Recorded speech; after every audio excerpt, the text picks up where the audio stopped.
The bell above the glass door of Voluto's luxury emporium chimed, a delicate sound swallowed by the hum of wealth and whispers.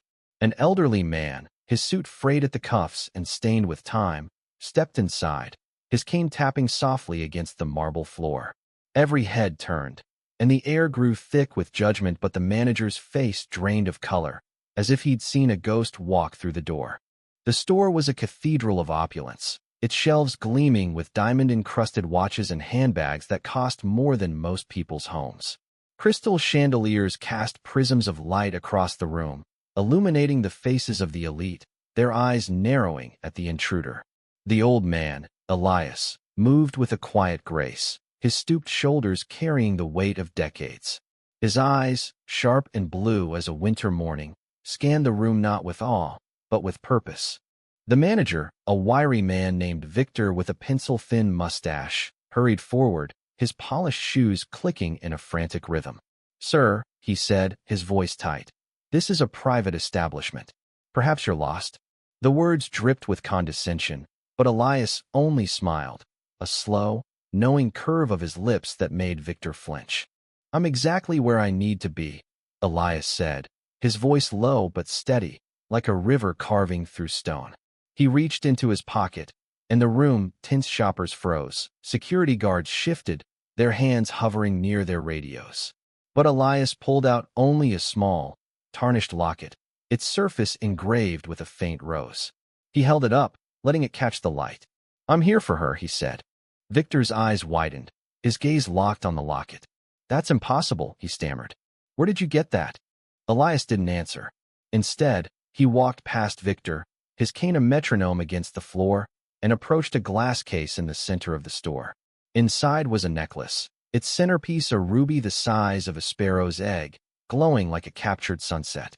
The price tag was discreet but obscene, $2.3 million. The crowd murmured, their whispers sharp as knives. Who was this man, daring to stand so close to something so far beyond his reach? Elias pressed a trembling hand against the glass.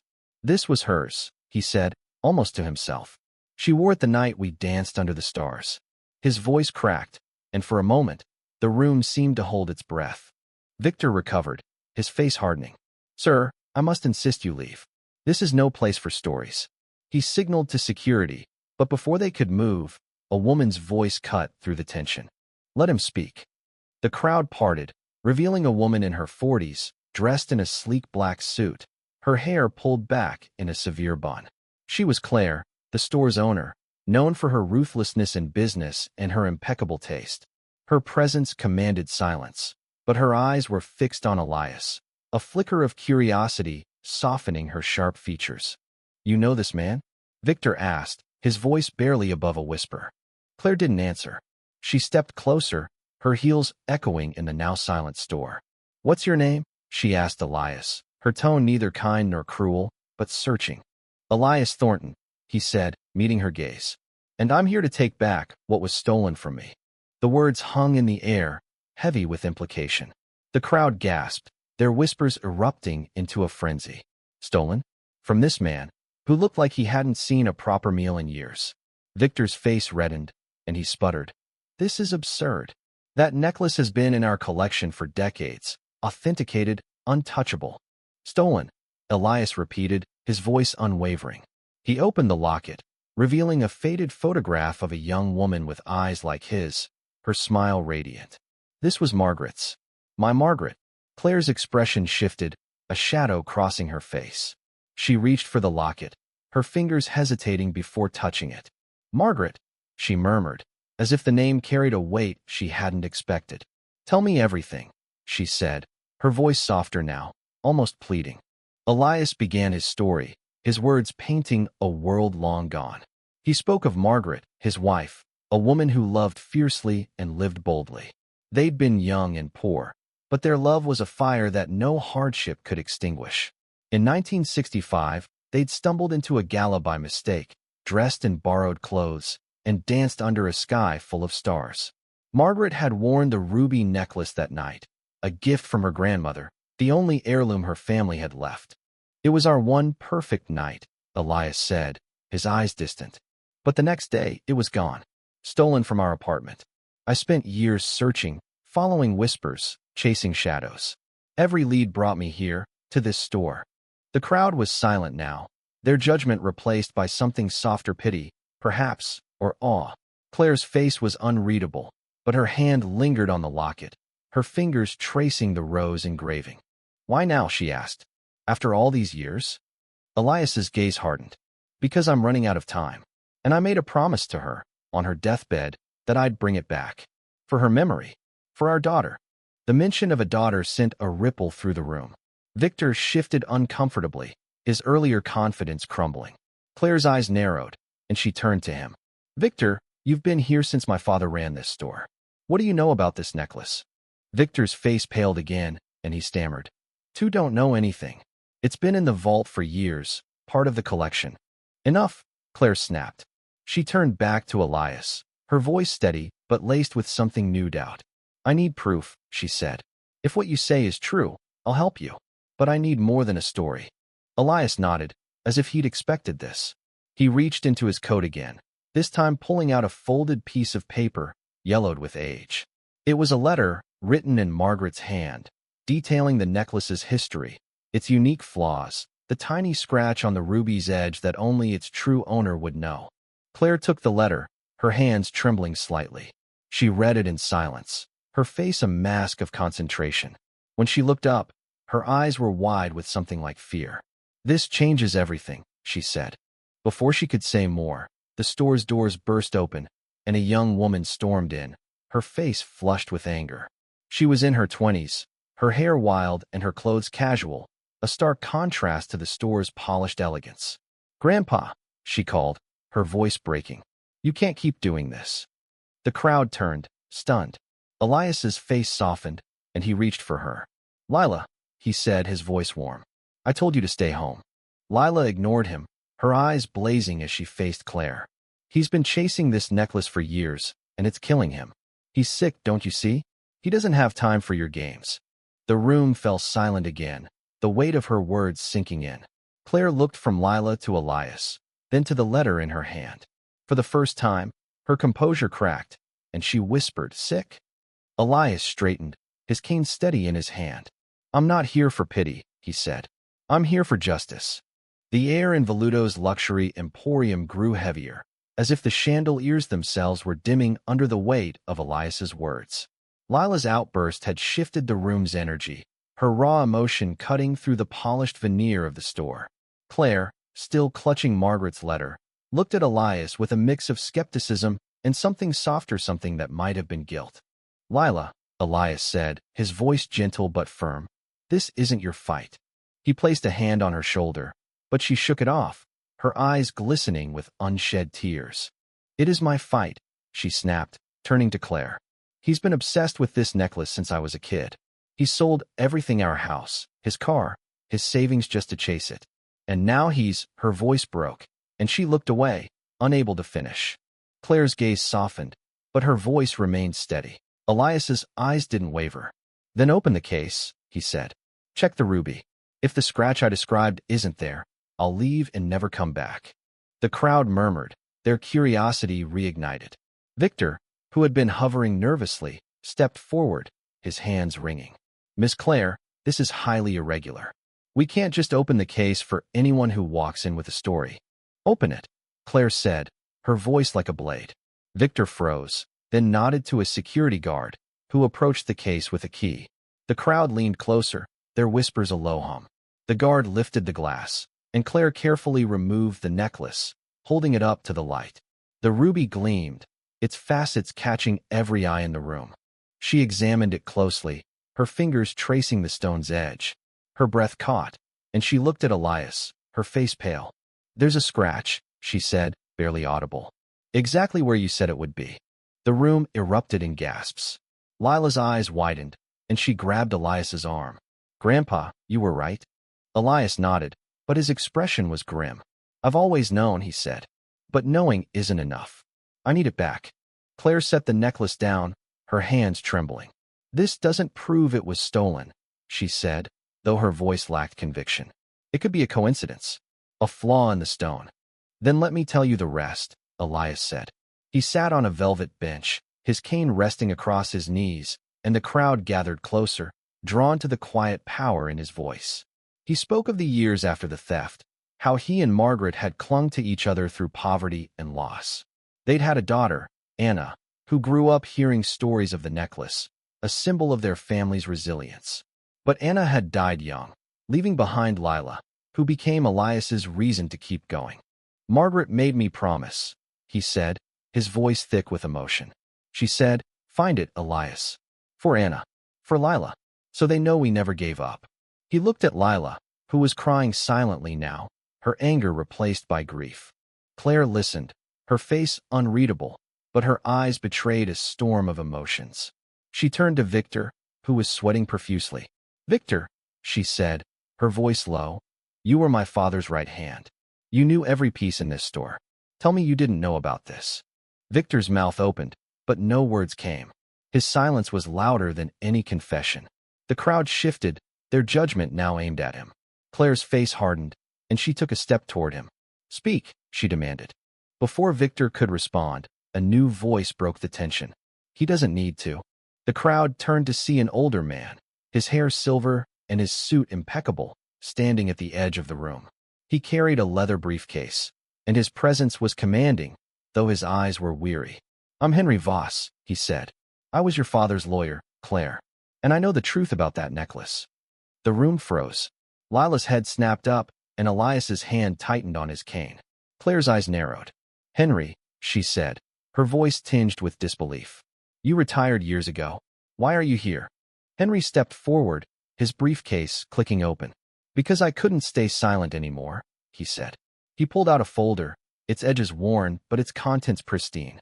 "Your father, Claire, wasn't the saint you think he was. He built this store on secrets, and that necklace is one of them." He handed her a document, a ledger from 1965, detailing the acquisition of a ruby necklace with a minor flaw on its edge. The seller's name was listed as anonymous, but the date matched the night Elias and Margaret's apartment was robbed. Claire's hands shook as she read it, her face draining of color. "This can't be true," she whispered. "My father would never." "He did," Henry said, his voice heavy. "And Victor knew.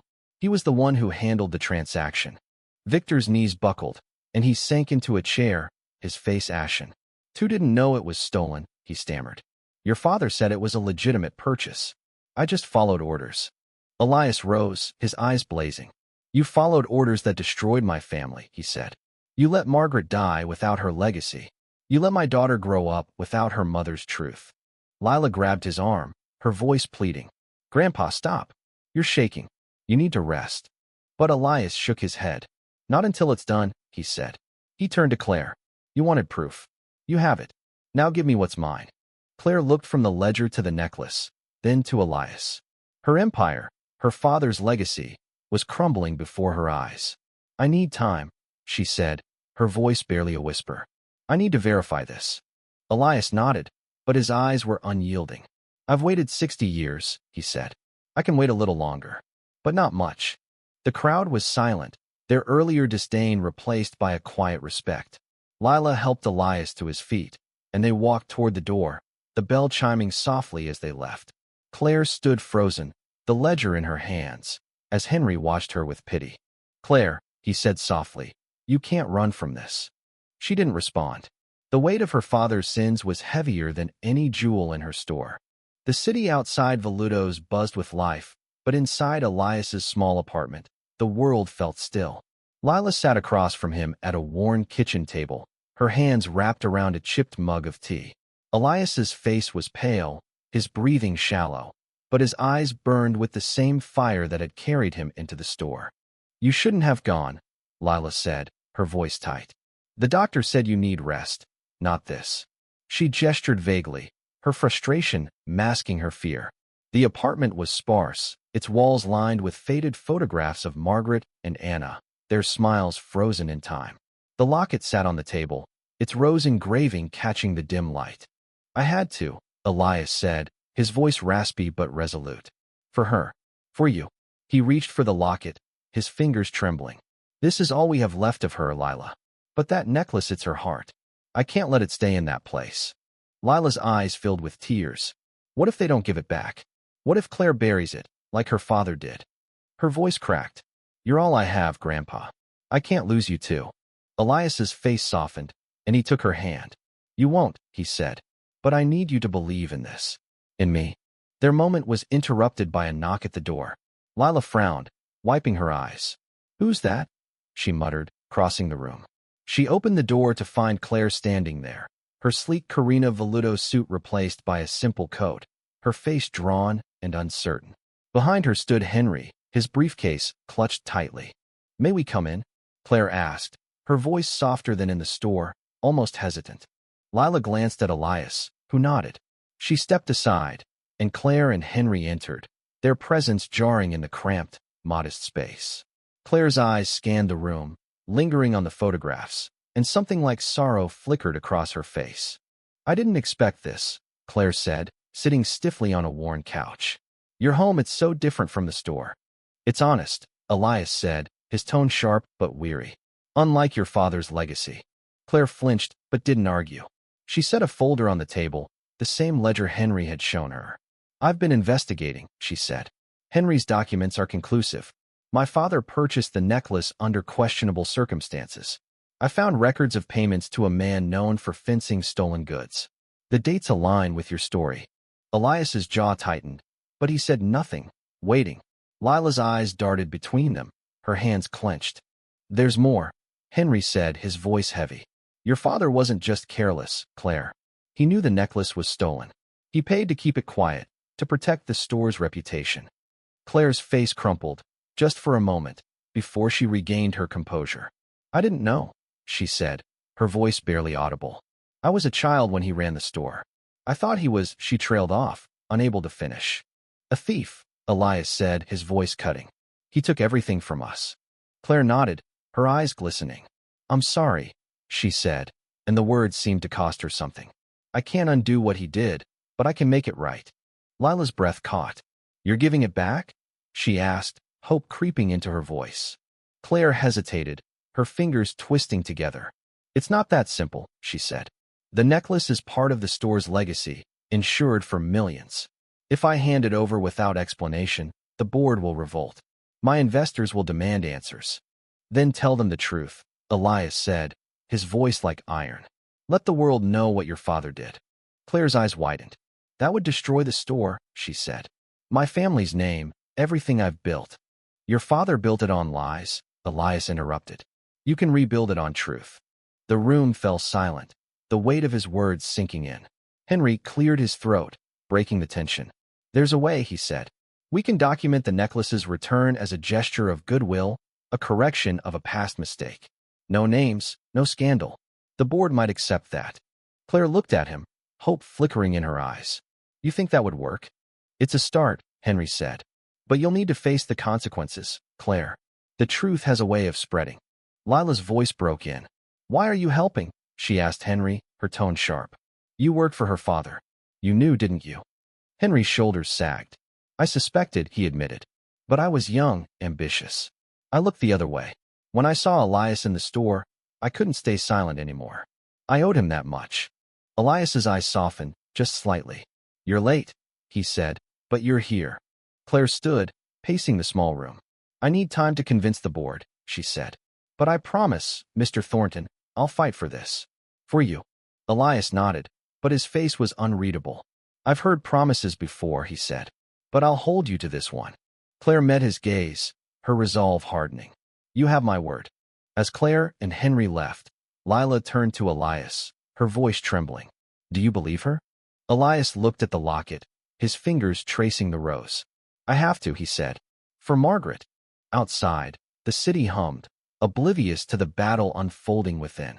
Claire climbed into her car, her hands shaking as she gripped the steering wheel. Henry sat beside her, silent but supportive.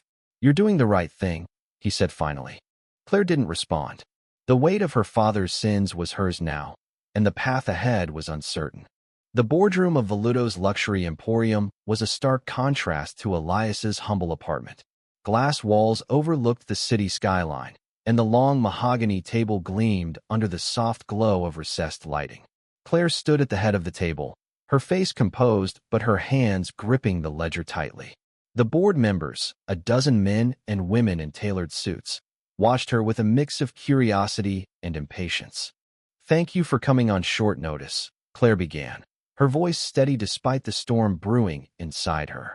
"I've called this meeting to discuss a critical issue regarding one of our assets, the ruby necklace in our flagship display." A murmur rippled through the room. The necklace was a symbol of Voluto's prestige, a cornerstone of their brand. Claire took a deep breath and continued, laying out Elias's story, the ledger, and the evidence of her father's wrongdoing. She spared no detail, her voice breaking only once when she mentioned Margaret's name. The board erupted in chaos. "This is outrageous," one member shouted. "You're tarnishing your father's legacy," another cried. Victor, sitting at the far end, shrank in his seat, his earlier bravado gone. Claire raised a hand, silencing them. "My father's legacy was built on a lie," she said, "and I won't continue it. We're returning the necklace to Elias Thornton, its rightful owner." The room exploded again, but Claire held her ground. "This isn't just about one necklace," she said. "It's about who we are. If we profit from stolen goods, we're no better than thieves."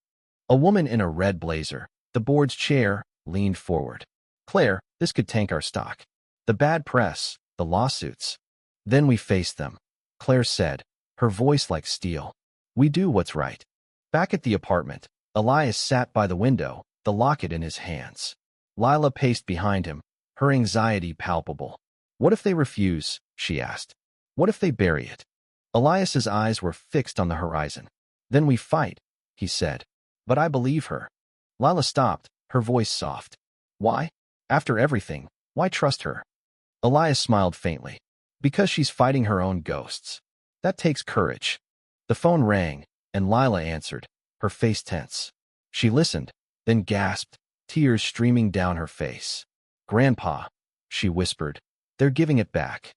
Elias's hand froze on the locket. He closed his eyes, a single tear escaping. "Margaret," he whispered, "we did it." The next day, Claire arrived at the apartment with the necklace, wrapped carefully in velvet. The ruby gleamed, its scratch a testament to its history. Elias took it in trembling hands, his breath hitching.